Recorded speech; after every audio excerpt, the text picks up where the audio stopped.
सुब्रमण्यम जयशंकर एक Indian diplomat और politician हैं जो 30 मई साल 2019 से भारत सरकार के विदेश मंत्री के रूप में कार्य कर रहे हैं। एस जयशंकर भारतीय जनता पार्टी के मेंबर और मेंबर ऑफ पार्लियामेंट हैं और नटवर सिंह के बाद भारत के विदेश मंत्री के रूप में नियुक्त होने वाले एस जयशंकर दूसरे डिप्लोमेट बन गए। जयशंकर जी का जन्म 9 जनवरी 1955 को राजधानी दिल्ली में एक प्रमुख भारतीय सिविल सर्वेंट कृष्णा स्वामी सुब्रमण्यम और सुलोचना सुब्रमण्यम के घर हुआ था। इनका पालन पोषण एक तमिल हिंदू परिवार में हुआ था।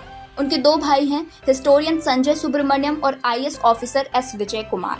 बात करें इनकी शिक्षा की तो इन्होंने अपनी स्कूली शिक्षा द एयरफोर्स स्कूल दिल्ली और बैंगलोर मिलिट्री स्कूल बैंगलोर से की है। इसके बाद उन्होंने दिल्ली के सेंट स्टीफेंस कॉलेज से केमिस्ट्री में स्नातक की डिग्री हासिल की।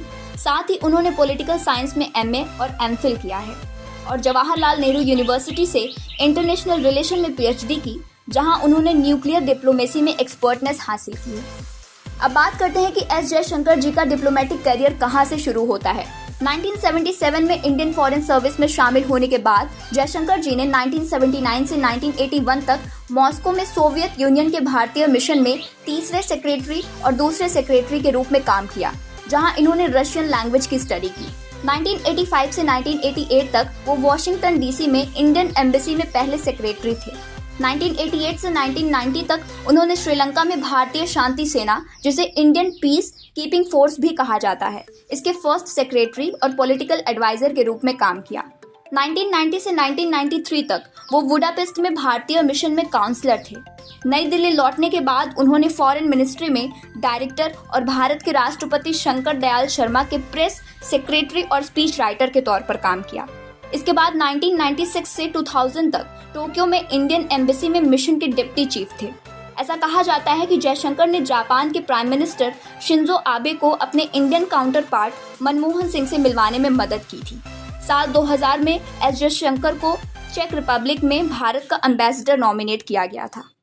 साल 2004 से 2007 तक जयशंकर नई दिल्ली में फॉरेन मिनिस्ट्री में ज्वाइंट सेक्रेटरी थे। साथ ही वो America Bharat civil nuclear agreement पर बातचीत और डिफेंस कोऑपरेशन के इम्प्रूवमेंट में भी शामिल थे, जिसमें ऑपरेशन राहत भी इंक्लूड था।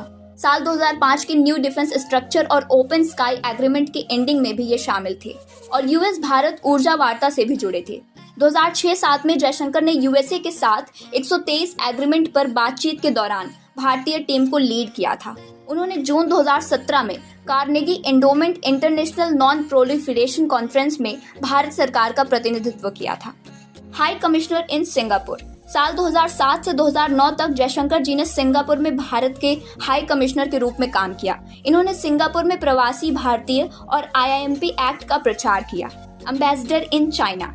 एस जयशंकर जी 4.5 साल के कार्यकाल के साथ चाइना में भारत के सबसे लंबे समय तक सर्विस देने वाले एम्बेसडर थे। वो भारत और चीन के बीच लोगों के आपसी संपर्क को बेहतर बनाने और 30 चीनी शहरों में भारतीय संस्कृति को प्रदर्शित करने वाले कार्यक्रमों में भी शामिल थे।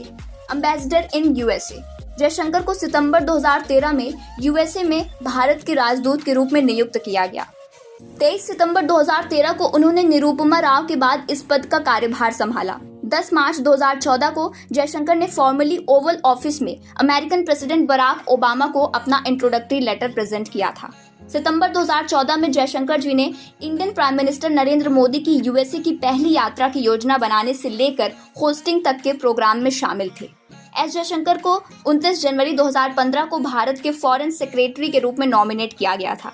इनकी नियुक्ति की घोषणा प्रधानमंत्री नरेंद्र मोदी की अध्यक्षता में कैबिनेट की अपॉइंटमेंट कमेटी 28 जनवरी 2015 की बैठक के बाद की गई थी।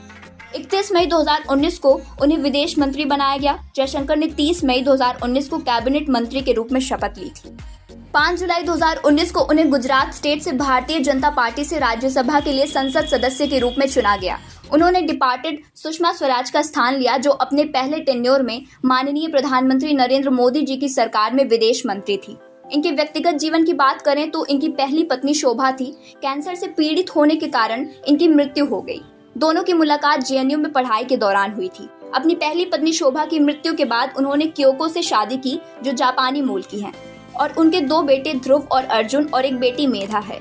आपको बता दें कि S Jaishankar Russian, English, Tamil, Hindi, Japanese, Chinese और थोड़ा बहुत हंगेरियन लैंग्वेज बोलते हैं। एज रिस्पेक्ट साल 2019 में जयशंकर जी को चौथे सर्वोच्च नागरिक पुरस्कार पद्मश्री से सम्मानित किया गया था।